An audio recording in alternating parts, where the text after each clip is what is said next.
buenas noches a todos y a todas. ¿Cómo les va? Vamos a empezar un nuevo programa de Sin Lugar para los Débiles. Antes pensaba en contarles algo. Resulta que a mí me gusta mucho esto de los ríos y de los mares. Y cuando tuve la oportunidad de pequeño de sentarme frente a un río, me explicaban que por debajo de aquellos que vemos, de esa agua calma que puede recorrer un río, hay agua subterránea. Hay una fuerza, una corriente subterránea que muchas veces no la vemos, claro que no la vemos, pero que termina llevando el cauce del río hacia un lugar inesperado. Ahí vemos un río calmo, pero ojo con lo subterráneo. También en alguna vez, frente al mar, en algún hermoso atardecer, veía esa agua calma, un oleaje apenas visible, pero también aprendí que en la profundidad del mar existen corrientes marítimas que pueden hacer que de un momento para otro aquel pequeño oleaje se transforme en una ola de gran magnitud que se lleve puesta toda la playa. Y me quedé pensando, hoy toda la tarde estuve pensando en esto de las corrientes subterráneas y de aquellos que a veces vemos. ¿Qué pasa con lo subterráneo, con lo que no vemos? Digo todo esto porque hoy en tribunales hubo una marcha que le pedía a Cristina Kirchner que sea candidata. Hoy en tribunales una multitud le pidió a la justicia que termine con la proscripción de Cristina Fernández de Kirchner. Las corrientes subterráneas existen, están, inevitablemente, por más que no las veamos o por más que las aguas nos parezcan calmas. Arrancamos con Sin Lugar para los Débiles. El ministro de Seguridad, Aníbal Fernández, dijo en algunos medios que las calles, palabras más, palabras menos, las calles van a estar regadas de sangre y muertos si ganaba la oposición, si ganaba esta derecha que se muestra intencionalmente salvaje. Por supuesto, nosotros que somos un país que reaccionamos mucho más ante la palabra, nos rasgamos las vestiduras entre aquello que auditivamente nos molesta o nos choca, pero después en los hechos concretos y a veces miramos para otro lado. Entonces, claro, rápidamente el ministro dijo esto y la oposición salió a contestarle. Los medios se horrorizaron. ¡Qué barbaridad! Si gana la derecha, qué poco democrático, si gana la derecha va a estar lleno de sangre y de muertos. Va a haber muchos muertos y mucha sangre. Larreta le dijo por Twitter, violentos nunca más. Están los que encienden el fuego y estamos... Sí, dijo, estamos los que lo apagamos. Salió Burri también a criticar al ministro. Ahora, es un disparador interesante para preguntarnos si lo que dice el ministro claramente no es lo deseado, pero que no forma parte de la realidad. Y la verdad que basta con repasar la historia. No es una cuestión de una opinión exacerbada o exagerada, en este caso de un ministro o de un periodista. La verdad que hace falta repasar las páginas de los libros de historia. Pero primero pensar si podemos pegarle una vuelta de tuerca a lo que visualmente, cotidianamente llamamos violencia, que seguramente lo sea, pero que no es el todo, que es una parte. Hay políticas económicas que son violentas per se. Claro, no lo vemos. No es visible, no sentís la violencia inmediata en el cuerpo, tarde o temprano la sentís y también en el cuerpo, pero inmediata no. La política económica que concentra el capital en manos de unos pocos y instala una teoría del derrame y andamos todos por la vida viendo si estirando la mano nos cae algo, les puedo asegurar que es violencia. Casi que les diría que el modelo neoliberal en términos económicos no solamente genera consecuencias que son violentas, sino que es violento en sí mismo. Un modelo que establece que vos valés en función de lo que tenés es violento. Un modelo que dice que lo que regula nuestra sociedad es la posibilidad que nos da el mercado a partir del acceso que cada uno de nosotros y de nosotras tengamos al consumo es violenta. Una sociedad que nos mira como individuos aislados, que tiene que pasar por encima del otro o que tiene que demostrar su mérito para ganarse una oportunidad es violento. Y no es violento por cuestión filosófica, es violento para quien padece esto. Ahora bien, cuando uno tiene salarios de hambre, El concepto puede ser que es violento. Trabajar todo el día para llegar al día 20 del mes y que no te alcance la plata para poner un plato de comida en la mesa familiar es violento. Y ustedes me dirán, claro, pero no lo vemos. No andamos golpeando las puertas de las casas a ver cómo está la situación en los barrios más humildes de la ciudad. Pero le puedo asegurar, y ustedes lo saben tanto como yo, que una madre, que un padre que le dice a sus hijos, hoy no hay, es profundamente violento. Decírselo, y es violento para un niño o una niña que lo vive. Pero además, hay modelos, estos, los neoliberales, los modelos que lleva adelante la derecha, que necesitan de la violencia, porque son violentos per se, pero que necesitan de la violencia para poder sostenerse en el tiempo, para poder mantener su factor de poder. Por lo tanto, y lo vivimos, cada vez que hay un gobierno con políticas de ajuste, con políticas de recorte de derechos, automáticamente fue un gobierno represivo. No hay una ecuación en la historia de nuestro país que sea distinta. La dictadura fue represiva, la dictadura vino a instalar un modelo económico, el menemismo fue represivo, por más que muchos que digan que es peronismo, digan lo que quieran, pero fue represivo, aparte de ser un saqueo. La alianza fue represiva, el macrismo fue represivo y aplicaron el mismo modelo económico los cuatro, el gobierno de facto y los tres gobiernos democráticos. Ahora, recién lo hablábamos con Pablo, llamamos violencia siempre a la reacción, porque lo que es visible es la reacción. Que puede que la forma sea violenta, claro que sí. Claro que es violento ver una persona que arroja una piedra en un acto y todos nos quedamos imágenes de violencia. Ahora, yo me quiero preguntar qué lo llevó al lugar en el que está, sin justificar el piedrazo, porque quizá lo empujó la violencia a ese hecho de una violencia multiplicadora. Entonces hay que diferenciar entre la violencia de fondo y las violencias de forma. A los medios les encanta desinformar, les encanta mezclar quién es el violento y quién es el violentado, quién es la víctima y quién es el victimario. Violento es el pobre, que quiere salir de la pobreza y quiere denunciar al empobrecedor. No es el empobrecedor. Violento es el oprimido, que quiere dejar de estarlo y quiere salir de su lugar de opresión. Nunca es el opresor. Violento es el marginado y no aquel que le ha cercado su vida y que le ha recortado posibilidades. No es casualidad que la dictadura se haya llevado a 30.000. No es casualidad que durante el menemismo, por ejemplo, durante el gobierno de Eduardo Duhalde, por ejemplo, durante la Alianza, por ejemplo, los van a recordar los nombres. Teresa Rodríguez en Cutralcó, Fuente Alba en Neuquén, Víctor Choque en Ushuaia, Aníbal Verón en Tartagal, Maximiliano Costecchi y Darío Santillán en Avellaneda, 39 muertos y 500 heridos el 19 y 20 de diciembre en todo el país, Santiago Maldonado, Rafael Nahuel. ¿Cómo que cuando gobierna la derecha no hay sangre en las calles? Pero tiene razón el ministro. ¿No quieren hablar del ministro? No hablen del ministro. ¿Es mentira? ¿Es mentira? ¿Y por qué hay violencia? ¿Porque se la desee? No. ¿Por qué es la reacción ante un modelo que es violento? No lo estamos justificando, estamos describiendo lo que vivimos. Entonces, quizás le podamos dar una vuelta de tuerca a esta violencia si ponemos en discusión alguna vez la estructura.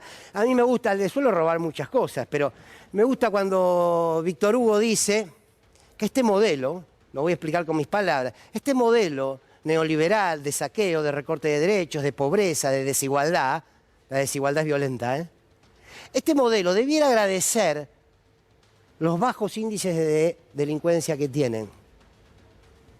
Suena fuerte, pero es verdad. Es tan violento el modelo. 40% de pobres. Es tan violento el modelo que la reacción debiera ser muy superior a lo que la es. Sin violencia, claro, pero esta es la realidad. La represión es un instrumento fundamental para las políticas neoliberales y las políticas de derecha. No pueden gobernar sin un sistema represivo. ¿Cómo haces para ir por una reforma laboral? que le recorte los derechos a los trabajadores si no tenés la fuerza de seguridad en la calle? ¿Cómo haces para avanzar en una reforma jubilatoria si no tenés la represión en la calle? ¿Cómo haces para cerrar escuelas o recortar salarios si no tenés la fuerza represiva? Sí, la derecha cuando gobierna es violenta. Sí, la historia nos lo ha demostrado. Tiene razón el ministro. Ahora, del otro lado hay que ser, sin ponerse colorado, te dicen que ellos vienen a apagar el fuego y los incendios, y que vienen a traer paz. Nunca un modelo de privilegios para unos pocos construye paz social. Todo lo contrario. Todo lo contrario.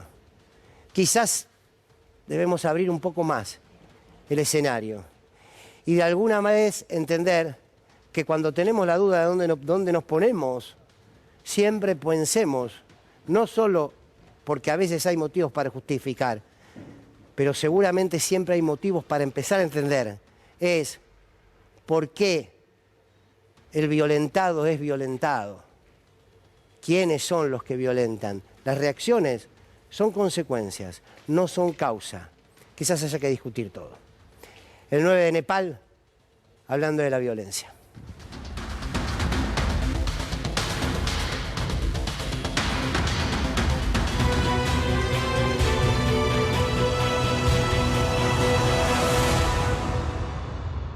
Si uno a la persona beneficiaria del plan le subsidia cada hijo que tiene, bueno, la persona no va a tener ningún control sobre la natalidad y hay que tener una paternidad responsable.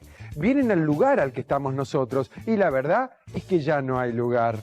Los hijos tienen que ser queridos para que vengan al mundo. Es mentira que yo no quiero ver pobres. En algunos lugares un par de pobres quedan bien si hacen juego con el paisaje, ¿no? Porque si vienen al mundo hijos no queridos, esos hijos no queridos no van a recibir el afecto que merecen, van a ser maltratados, probablemente sean violados. La tasa de crecimiento de la población en hogares marginales, la tasa de crecimiento está alrededor de 4 y 5 veces superior a la tasa de crecimiento de la población de la clase media a media alta.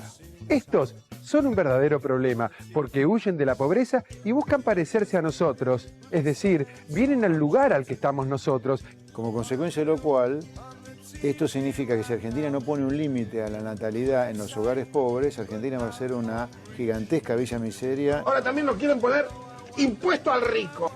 Bueno, igual, ¿no? Uno piensa a veces, cuando uno va a ver estas películas del cine de Schwarzenegger o de Stallone, ¿de quién se acuerda? De Schwarzenegger, de Stallone, del violento. ¿Nunca se acuerda? ¿A quién mataron primero? ¿Qué sé yo? El Extra Perdón, 45. buenas noches. ¿Qué tal? ¿Cómo estás? ¿Cómo? Entonces uno está más identificado por ahí con el violento Solo- que con Sabíamos el que iba a pasar violentado, esto, digamos, ¿no? Sí. Lo sabíamos. El lugar, ¿qué hace?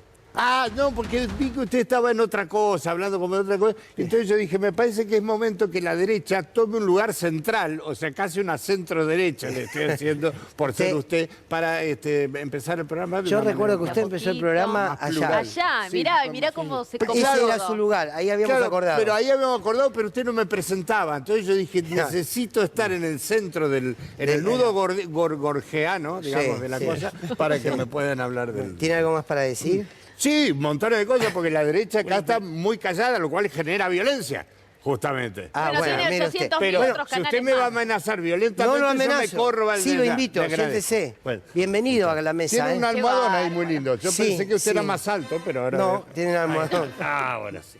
Bueno, muy bien. Muy buenas noches, sí, sí. Sí, bueno, está muy bien. ¿Vio que acá que usted decía que no están todas las voces? Es otra cosa ahora. Ahora, ¿eh? ¿cómo se ve de ahí?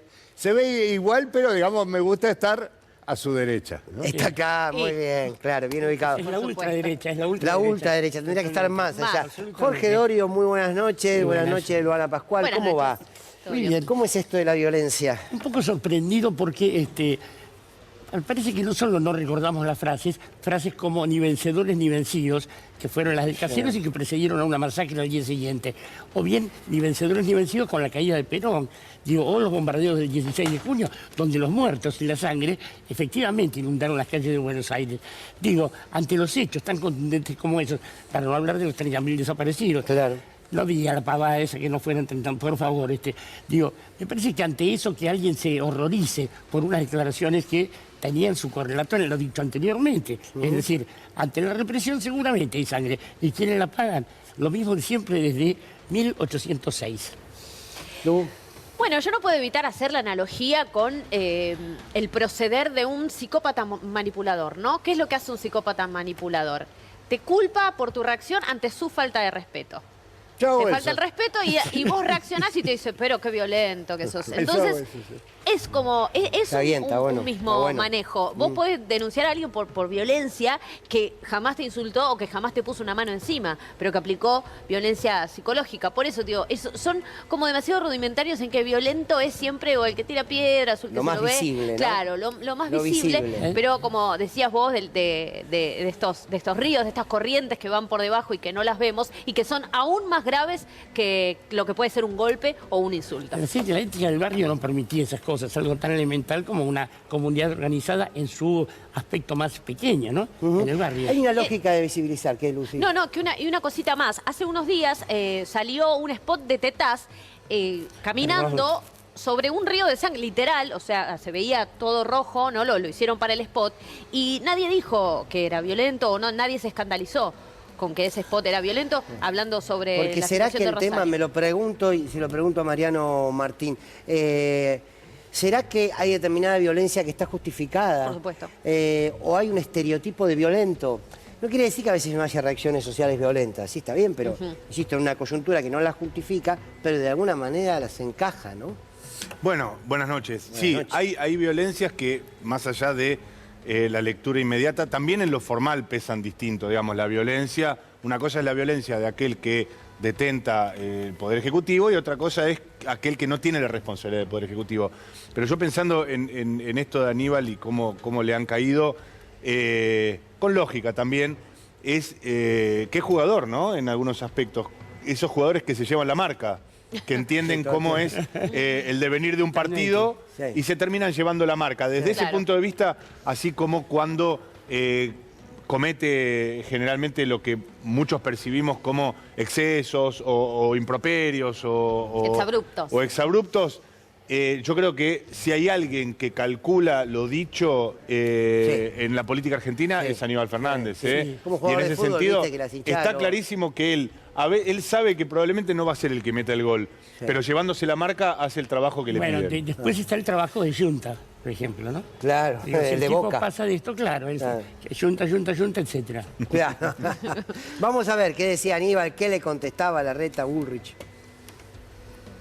Con esas ideas que son absolutamente esquizofrénicas, sin ningún pensamiento, sin ningún criterio que proteja a un país de un montón de cosas importantes que tiene que proteger para seguir creciendo y aspirar a tener una movilidad social ascendente como los partidos como el peronismo o como todos aquellos partidos que provienen de raíces progresistas observan y que van a tener, si es que esa es su vocación. Claro. Lo estoy hablando por la pregunta, no quiero dejar de contestarla, pero No, digo, pero si ese bueno. es el tema, solo cierra con una enorme represión donde va a haber sangre, donde va a haber muertos.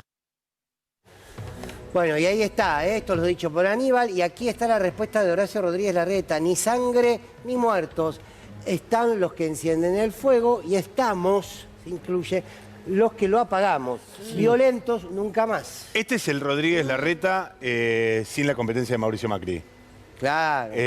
A donde llegó el Focus y le dijo, bueno, ahora sí podemos soltar esa idea de tener que derechizarse y tener que halconizarse por encima de Mauricio Macri, porque es lo que garpa. Ahora, corrido Mauricio Macri, al menos en lo discursivo de la campaña, o por lo menos de la candidatura, Horacio Rodríguez Larreta se puede permitir esta suerte Como de Naro. Igual que ensayo Tupé, ¿no? de la ancha avenida del Parece medio. que estuviera Como hablando de Naroski, se mandó una de Naroski porque De no decir nada. siempre está el que tira un vidrio en la playa y siempre está el que se agacha a recogerlo. Al vidrio. Y también está que se corta. También con el vidrio Claro. que tiró el otro hijo. Pareciera que está hablando de un asado, Rodríguez Larreta, además, Claro. ¿no? Está lejos de toda cosa. Recordemos que es interesante el otro lado de la frase de Aníbal. La violencia simbólica siempre precede a la violencia física, pero en general la parte agredida nunca responde a la violencia simbólica con palabras. Exacto, Y entonces esto es una ¿no? especie de jugada interesante. Ujú. De Patricia Bullrich tenemos también, ¿no? A ver qué escribió en su tuit. Decía esto: nuestro gobierno tuvimos el índice de homicidios más bajo desde que se mide, ministro Fernández. Las calles ya están regadas de sangre y muerte, por si usted no se enteró. Háganse cargo. Bueno, esto, recordemos, algo me dice Rodo, claro. Dejó nuestro 39 productor. muertos el gobierno claro, de la fue el ministro de la Alianza, ¿no? Sí. Bullrich lo Aparte de hizo. responsable de la desaparición y muerte de Santiago Maldonado y el asesinato de Rafael Nahuel. Y la gente pidiendo que se vayan todos y al final no se fue nadie, porque están todos acá otra vez. Pero, claro, ¿qué pasa con la memoria, no? Que esta mujer pueda decir esto como si nada... Pero además qué extraordinario que Patricia Bullrich tenga que contestar a Aníbal Fernández hablando de ríos de sangre y de muerte cuando está jugando en su cancha.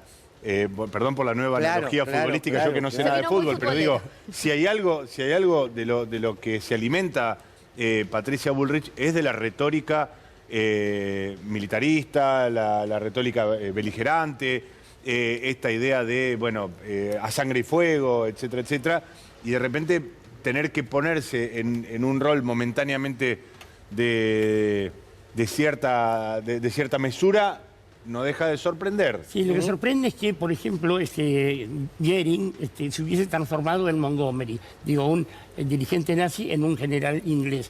A Patricia Bullrich le pasa, ella lo hizo.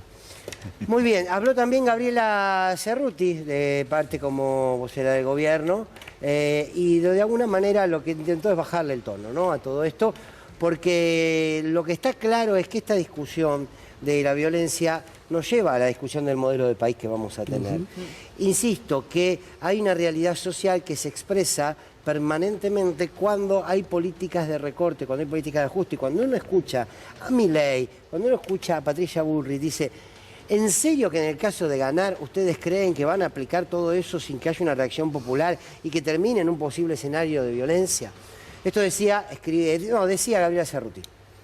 La verdad es que yo no hubiera dicho lo que dijo el ministro Fernández de la misma manera, tengo otra manera de expresarme, pero quien dijo que había que dinamitar todo cuando llegaron a la presidencia fue el expresidente Mauricio Macri, quien dijo que se tienen que morir los que se tengan que morir, tanto durante la pandemia como ahora, cuando acaba de decir que las patologías congénitas no tienen que ser cubiertas por el Estado porque si los bebés que se tengan que morir se pueden morir, siendo que las cardiopatías congénitas son la tercera causa de mortalidad infantil, fue el candidato a presidente Javier Milei. Entonces, los que están anunciando un país que vuele por los aires, los que están anunciando un país donde se mueran los que tengan que morir porque se van a salvar solamente aquellos que tengan recursos privados para llevar su vida adelante, son tanto Mauricio Macri como Javier Milei, que son parte de un país que no queremos.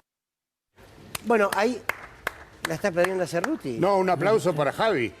¿Quién es Javi? ¿Qué Javier, Ahí le Miguel. dice Javi. Javier me Milei, muero. Javi. No, no lo Está puedo. bien, a ver, le baja el tono con argumentación, ¿no, Gabriela Cerruti? Pone en valor lo que significa, pone sobre relieve lo que significa el discurso violento, ¿no? Justamente. Usted tiene un discurso violento. Pero es que lo que necesitamos es eso. Ay. Necesitamos eso. Gente que ponga el coso sobre la mesa, tampoco quiero decir huevo, pero alguien que venga y diga, y se terminó y vos vas preso y vos sos un corrupto y a la mierda con todo. Hay milagros que la derecha no va a lograr. Por ejemplo, la derecha puede lograr que usted grite, pero no que le crezca el pelo como a Milei. Digo, para que se vaya Diferencia. solucionando. Mire, Vamos. agárrese usted con las cosas físicas y demuestre el nivel de su humor. ¡Ja! Opa. Ah, bueno, me puedo agarrar de las cosas físicas, No, pero está bien, seguro ojo. la y La Habana. A ver, una linda noticia el día de hoy, que el Senado tuvo quórum, el Senado votó, que hay ley de Lucio, que hay ley por el lenguaje de señas. Estas son las imágenes de esta tarde. Resulta aprobado el orden del día 639/22, se convierte en ley y se comunica al Poder Ejecutivo Nacional. Con 65 votos afirmativos, ninguno negativo y 0 abstenciones, resulta aprobado el orden del día 639/22, se convierte en ley y se comunica al Poder Ejecutivo Nacional. Si bien yo hablé y critiqué, hoy tengo que felicitarlos y bueno, gracias a toda la votación que se aprobó la ley, pero déjame descartar, o sea, agradecer al principal factor de esto, que es Martín Maqueira, que fue el proyector de la ley. Hoy comienza la lucha por los niños y niñas de nuestro país. Vamos a tratar de que esta ley sea implementada en todas las provincias de la República Argentina y vamos a seguir luchando por la niñez. Todavía no caemos, si bien uno luchó mucho por esto, día a día, y le hemos luchado codo a codo con mi señora y mi familia, lo logramos, gracias a Dios. Bueno, pensar que se manipuló mucho políticamente, ¿no? Pero bueno, ya es ley. Sí, por suerte es una ley que no se había podido tratar, no sé si recuerdan, se habían levantado el recinto. Por lo menos esta vez ya se pudo, y algo de justicia, ¿no?, para esta gente, y sobre todo por un caso que ha sido utilizado para pegarle al movimiento feminista, para pegarle, bueno, a los movimientos de izquierda, ¿no?, al peronismo más cercano a la izquierda también, y de pronto ver, bueno, hoy tuiteó también la vicepresidenta, ¿no?, una foto con los familiares, y ver que esta gente por lo menos tiene un poco de justicia. Sí, ahora la vamos a ver, esa imagen. Tengo entendido que el abuelo de Lucio estuvo con Cristina. Sí, a mí me parece que deja también una enseñanza esto, porque como bien marcaba Luana, hace una semana estábamos hablando de la actitud de la oposición de levantarse y privar a la sociedad argentina de leyes tan importantes. Y esto creo que deja una enseñanza política en este sentido.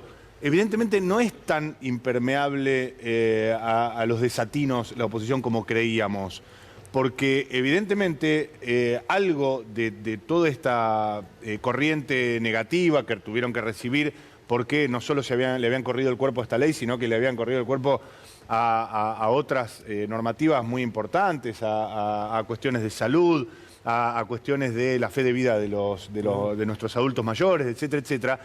Y todo eso, evidentemente algo les llega, porque tienen que volver, tienen que recular en chancleta, por decir de alguna manera, y sentarse en sus bancas y votarlo. Y votarlo de manera unánime. Porque en otras oportunidades hemos visto que esta audacia, mal llamada audacia de parte de la oposición, de decir, sí, mi plan es el ajuste, ¿y qué? Porque a diferencia de 2015, hoy la campaña electoral está centrada en eso, pero pareciera ser que con algunos temas sensibles la oposición se da cuenta que no garpa esa audacia. Claro, pero le sirvió en la semana en que lo hicieron, generaron un hecho político, generaron una noticia, se instalaron en la agenda, manipularon toda la situación y luego terminan sentándose, como vos decís. Me parece también importante que hoy se votó, está bien, la ley lució, si se quiere, la más presencia que tiene, la mayor presencia a partir de lo que significó ese cruel, bestial asesinato de este chiquito. Pero también se votó la ley de señas, que para las familias que tienen hijos y hijas, que tienen ese, no quiero equivocarme en las palabras, pero esa dificultad para expresarse, para escuchar, bueno, es fundamental esto, pero es fundamental. Y también ha sido usado mediáticamente el hecho, cuando critican el lenguaje inclusivo, no digan todos y todo, se dice, bueno, ¿por qué no enseñan lenguaje de señas? Claro, bueno, y ahora, bueno, con la aprobación de esta ley, también se tapan esas bocas. Supongamos que uno olvidó algunas declaraciones de el ingeniero también uno lo puede olvidar, Macri, hablando de la homosexualidad como una enfermedad, pero mucho peor, parece haberse olvidado la gente de Lara San Juan. Digo, que fue una brutalidad también, y sin embargo parece estar escondido en las aguas del océano, tristemente, trágicamente. Me parece que hay que apostar a que esto no se diluya en las aguas del devenir político cotidiano, ¿no? Hay un tuit de Cristina Kirchner, precisamente después de esta aprobación. A ver, lo tenemos por aquí. Sí. A ver, hoy en el Senado, con los abuelos y las tías de Lucio Dupuy, su amor y compromiso lograron la sanción de la ley que lleva su nombre. Mucha emoción. Yo quiero destacar de esto, saquemos, o no saquemos, que es Cristina, pero a ver si puedo ser claro en lo que quiero plantear. ¿Qué hizo la oposición a partir del caso de Lucio? Construyó un relato en contra del feminismo, construyó un relato de la lógica de cierta mano dura para estos casos, que puede ser discutible, cierta lógica punitivista, pero la llevó, agarró un hecho y lo llevó para su representatividad política, ¿no? Cristina Kirchner, que no habló del tema, en realidad se encuentra sin una postura política.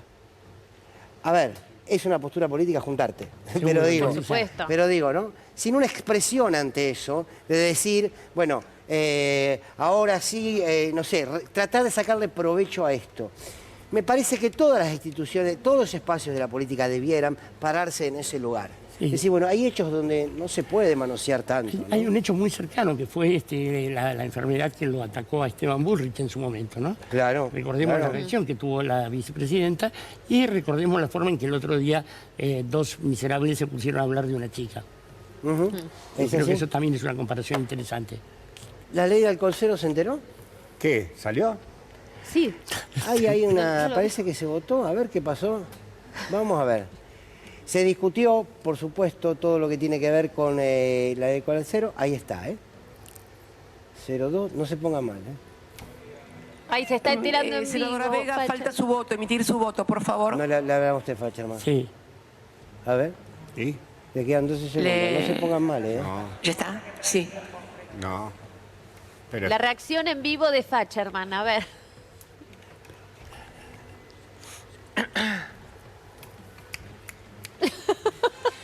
¿Qué pasa? Queda aprobada. Ahora es ley. Señores, ¿qué tiene es su tiempo, Facherman. No llores, ¿no? Se le secó la garganta. Esto, vos te reís porque vos ya sabemos vos a quién obedeces. Pero esto es proscripción, señores. Esto es proscripción. ¿Pero a quién quiere proscribir? ¡A Patricia! La idea es que Patricia no puede ir a ningún lado después que sale de acá, de que ya salen siempre como entonada. No va a poder ir a ningún acto, no va a poder hacer nada. No va a poder salir del restaurante con la libertad. Hablemos de las cosas, los valores que nosotros inculcamos. Con la libertad con la que Patricia salió de ese restaurante diciendo que quiere ir con armas, eso no se puede hacer con la ley. Con un chofer, Facherman, con un chofer se resuelve. A ver, todo. quiero, ¿ya se expresó? Conductor asignado. Sí, con un chofer, Quiero cumplir con la cuota de pluralidad de voces. ¿Está bien? Sí, pero me pregunta como diciendo, ya está, de la basura suya ya está. No, está bien. Ahora digo, un conductor responsable, no hay ninguno en esa fuerza. No, claro. Hay una frase muy remanida que se dice cuando se avanza, que el derecho no le recorta, un nuevo derecho no le recorta a nadie otros derechos. No le recorta posibilidades a nadie. A partir de hoy vamos a tener una ley Lucio. A partir de hoy, aquellos chicos que tienen la imposibilidad de comunicarse o de escuchar con claridad, van a tener una ley de señas, que sería bueno que se socialice de tal manera que todos nos integremos a eso. Y los familiares de las víctimas por accidentes de tránsito, en muchos casos a causa del alcohol, no van a encontrar un dolor, sanar el dolor que tienen, pero sí que parte de la lucha que dieron tuvo un resultado. Nadie perdió derechos en mitad de este camino. Bueno, la discusión me parece que es la discusión que cruza esta elección. Es, a grandes rasgos, ¿Estado sí o Estado no? Claro. Porque al fin y al cabo, creo que el mejor vocero que tiene la oposición en esta elección es Javier Milei, cuando dice, yo me opongo a cualquier injerencia del Estado. Y cualquier injerencia del Estado incluye la detección temprana de enfermedades congénitas, incluye cualquier registro que haga que la salud pública fluya mejor para los sectores más desfavorecidos, etcétera, etcétera.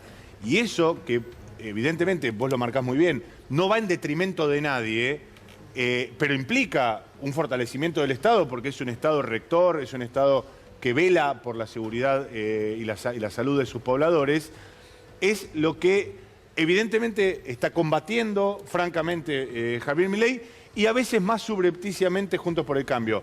Algunas expresiones como Mauricio Macri, mucho más cercanas a la línea de Milei, otras como la de Horacio Rodríguez Larreta de forma más culposa, ¿no? Porque son libertarios de closet, Rodríguez Larreta y demás, que no lo pueden decir porque necesitan captar los votos de la ancha avenida del medio pero que claramente abrevan en otros sectores de la política. Bueno, y me parece que en estos momentos es donde es importante preguntarse si el Estado no estuviese presente, en este caso a través del Poder Legislativo, ¿qué pasa con aquellas personas que tienen esta imposibilidad de comunicarse y de la manera fluida o con las capacidades más conocidas, digamos?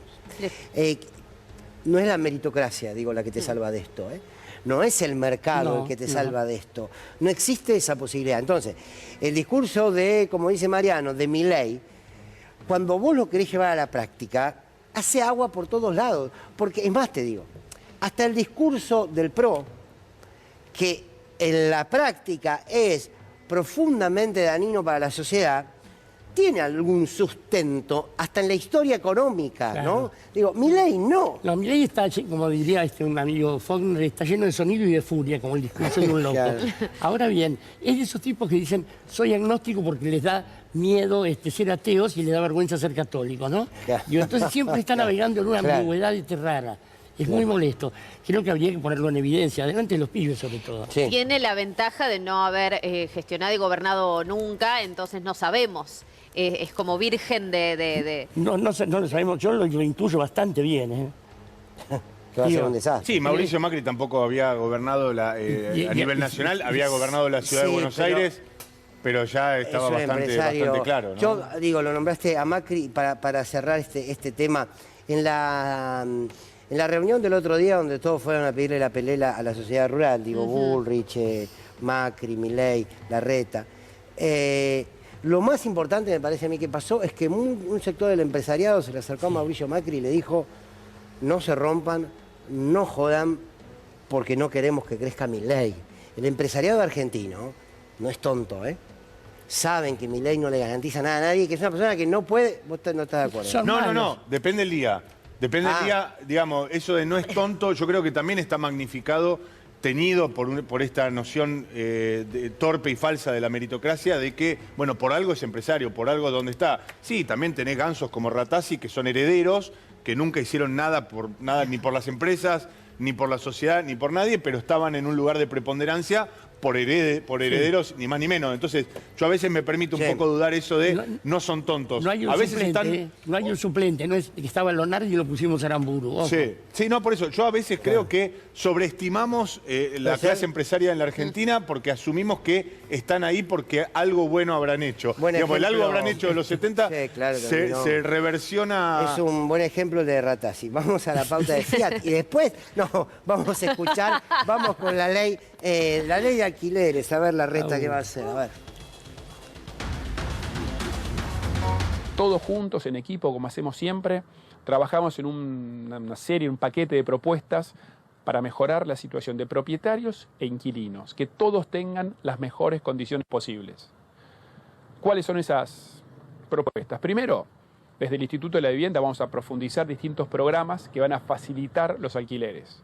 Por ejemplo, Garantía Más Fácil, con ese programa se bonifica hasta el 70% del seguro de caución, para que más y más personas puedan alquilar sin la necesidad de una garantía propietaria, que muchas veces es la limitación que impide alquilar. Primero, para poder acceder a la garantía. Segundo, alquiler más fácil. Vamos a dar créditos simples con cuotas accesibles para hacer frente al mes de adelanto, al depósito, al costo de la mudanza, todo lo que hay que poner por adelantado, que también muchas veces es la barrera para poder alquilar. Uno tiene el dinero para pagar mensualmente, pero al principio hay que pagar, no sé, 3, 4 meses por adelantado. Vamos a ayudar con eso. Y tercero, con el programa llamado Refacción Más Fácil, vamos a dar créditos para que los propietarios puedan mejorar sus propiedades vacías, para poder ponerlas en alquiler, ofrecerlas al mercado en mejores condiciones. Y también para los inquilinos, para los que alquilan, que puedan refaccionar y adecuar la vivienda a sus necesidades. Preocupa, más allá de que mucho de lo que dice cuando vos lo llevabas a la práctica es realmente incumplible. Digo, la noción de lo que viven los argentinos en Argentina, aparte de la reta, es preocupante. Porque, le vamos a dar préstamos para que refaccione. No se puede pagar alquiler. Claro. ¿Qué préstamo para refaccionar? ¿Qué? O sea... La idea de fácil de la reta, alquiler fácil, la idea de crédito simple, Digo, son ideas que solo él tiene. Sí, sí. Y gracias el crédito UBA era simple, ¿no? Pero simplísimo, todavía lo están pagando este. Bueno, pero esto es una especie de la teoría del derrame para dummies, sería... Pero el derrame cerebral es eso, Sí, claro, no, pero digo, es la teoría del derrame versión sí. kindergarten o algo muy, muy primario, donde, bueno, sí, suponemos que porque le damos más plata a los propietarios, los inquilinos van a estar mejor. Y aparte lo que está claro es que es una medida de campaña, que es una medida que no termina teniendo un efecto, y que acá lo que hay que discutir es, volvemos a lo que decíamos Mariano hace un rato, qué rol va a tener el Estado frente al mercado inmobiliario que hace lo que quiere. La realidad es esta, te cobra lo que quiere, no hay parámetros, todo está sobre el dólar, entonces es imposible. El otro día veía, a partir de los datos que dio el INDEC, Rosalía Constantini al mediodía, querida colega, hizo un informe sobre los salarios en la Argentina. El 50% de los asalariados en la Argentina, el 50% cobra 80.000 pesos o menos. 80.000 pesos o menos, sí. Estamos hablando de 10 millones de argentinos y argentinas. Cobran 80.000 pesos y menos. Salario de indigencia. 80.000 pesos Salario un de monoambiente. indigencia. Bueno, ahí está, ¿cuánto? Un monoambiente, 80.000 pesos en 80.000 pesos un monoambiente. Sin, o sea, sin contar expensas. Sí. que, bueno, pero y aparte tenés que pagar el préstamo de la Claro. refacción que te da la renta. 8 millones, que es el 40% restante, cobra entre 81.000 y 189.000 pesos. Claro. Y solo el 10% cobra de 190.000 a 4 millones de pesos. Ahora, vos tenés un 90% de los trabajadoras, asalariados en el argentino que cobra menos de 189.000 pesos.